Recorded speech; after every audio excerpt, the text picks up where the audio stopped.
Сәлем достар, сендермен бүгін мен Мадина. Бүгін мен сіздерге ата-аналарға жасөспірімдер туралы кеңестер айтқым келеді. Жасөспірімдер бұл 13-17 жас аралығындағы балалар, яғни 6-10 сынып оқушылары.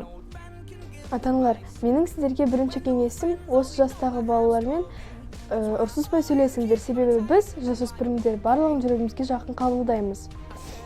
Құрметті ата-аналар, жасөспірімдерге үлкен адамдар сияқты сөйлескендеріңіз жөн болады.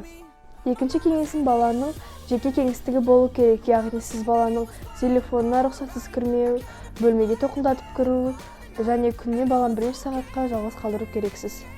Балалар сабақтан келген соң қатты шаршайды, әсіресе репетитор болса немесе қосымша үйірмелер болса. Бала жиі тынығу керек.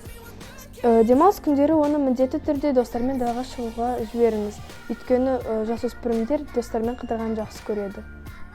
Балаңызға барлығына тыйым сала бермеңіз. Бір нәрсе істеуге болмайтын болса, оны бағана айтып кеткен сияқты ұрыспай айтуға тырысыңыз. Сіз оған ұрсып сөйлесеңіз, ол сізден алыстай беретін болады. Осымен болды. Бүгін мен Мадина сізде ата-аналарға жасөспірімдермен қалай сөйлесу керектігін айттым. Келесі кездескенше сау болыңыздар.